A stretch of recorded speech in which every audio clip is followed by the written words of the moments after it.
मुझे हमेशा जावेद साहब डर लगता है। जब भी मैं गाती हूँ तो मुझे ये लगता है कि कोई ये ना कहे कि नहीं गा सके जैसा हमने कहा, वो मुझे बहुत डर लगता है।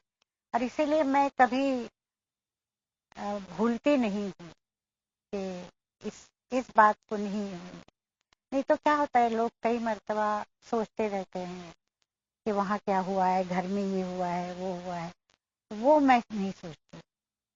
मैं आपको एक किस्सा सुनाऊं कि मैंने कभी किसी को बताया भी, पुरानी बात है, मैं वाल्केश्वर रहती थी उस वक्त। एक दिन सुबह मैं तैयार होकर, शंकर जय किशन का मेरा गाना था, और मैं तैयार होके बाहर आई कमरे से जाने के लिए, तो 2 आदमी बैठे हुए थे। तो मैंने पूछा कि क्या काम है। कहने लगे हम इनकम टैक्स के लोग हैं और आपका इनकम टैक्स का कुछ प्रॉब्लम है तो हम ये करेंगे वो करेंगे। मैंने कहा इस वक्त तो मुझे जाना है, आप क्या करेंगे वो आप करते रहिए, क्या चाहिए आपको। तो कहने लगे अगर आप ये नहीं कर सकते हैं तो हम, आपकी गाड़ियां हैं वो लिखवा लेते हैं आपसे कि हमारी है वो, जब तक आप पैसे नहीं भरते। मैंने कहा अभी मैं स्टूडियो जा सकती हूँ उस गाड़ी से। कहने हाँ जा सकते हैं, पर आप लिख दीजिए। मैंने लिख दिया 2 गाड़ियां, और मैं गाड़ी में बैठ के गई। पर ये बात मेरे दिमाग में बिल्कुल नहीं थी।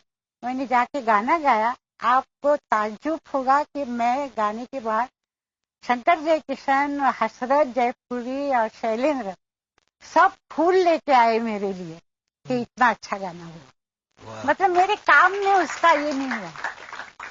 और कोई होता तो ये सोचता कि इनकम टैक्स ने मेरी गाड़ियां लिखी हैं। जी बिल्कुल। तो पर मुझे बिल्कुल छूता भी नहीं ऐसे वक्त पे, जब मेरा काम होता है।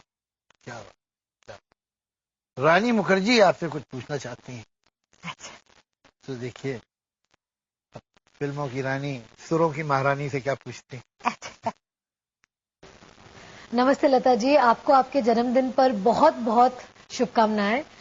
मैं सिर्फ आपसे एक चीज पूछना चाहती हूँ लता जी कि आजकल आप ज्यादा गाने गा नहीं रही है, लेकिन आप मेरी अगली फिल्म के लिए आप मेरे लिए प्लेबैक सिंगिंग करेंगी? रानी जी, सबसे पहले तो बहुत बहुत शुक्रिया, आपने मेरे बर्थडे पे शुभकामनाएं दी हैं। आप पिक्चर बना रही हैं और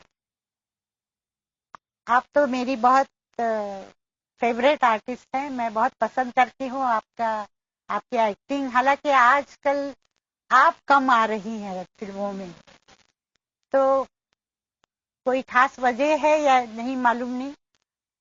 जहां तक गाने का सवाल है, मैं जरूर गाऊंगी।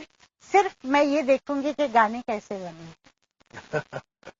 क्रिकेट तो मुझे सभी लोग अच्छे लगते हैं, पर अगर आजकल आप पूछेंगे तो मुझे सचिन तेंदुलकर पसंद।